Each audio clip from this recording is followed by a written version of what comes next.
Xayrli kech hammaga. Nima qilib yuribman kechqurun? Xullas, Qozog'iston Kolsay degan joyga kelganmiz. Bugun shera tunab qolamiz.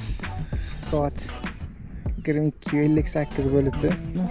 Palatkalar, hamma narsa. Hozir borib palatkalarni yoyib ham ko'rsataman joyimizni.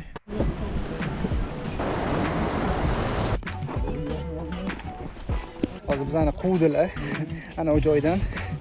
Bu yoqqa palatka yoyish mumkin emas deb. Endi sekin boshqa lokatsiyaga ketyapmiz.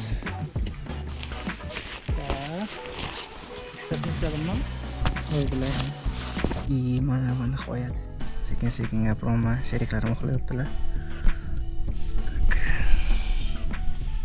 Sekin uxlaymiz. Mana shu joyda. Xo'sh, soat 1:20 ta o'tibdi. Примерно soat 4:30larga kun yorishishni boshlaydi bu yoqda. O'sha payt ko'rsataman qanaqa ko'rinishini ertalabki manzara. Ungacha good night. Good morning.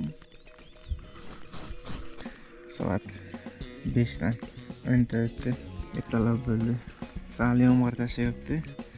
O'zim sizlarga ko'rsataman atrofni.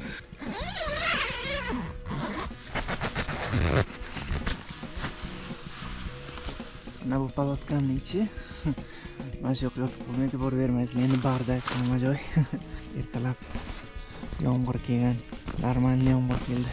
Bizani sheriklarimiz hali ham dam olibdilar, shu uchun sekinroq gapiraman. O'sha palatkani qo'ygan joyimiz. Mana bu arqamdagi ko'lni o'zi.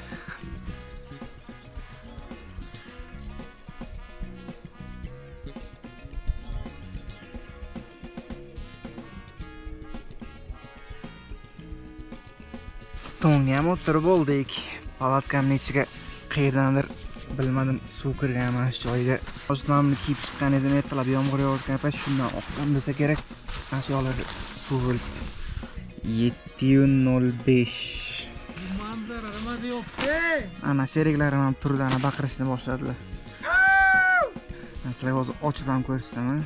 Quyosh chiqdi o'zi, vobshe chiroyli bo'lgan manzara. Qaranglar mana buni. Mana bu manzarani qaranglar. Bah.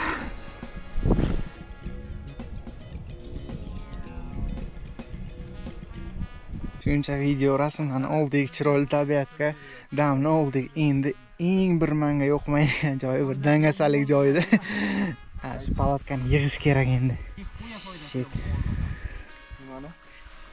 O'ta yoqmaydi shuni yig'ishtirish.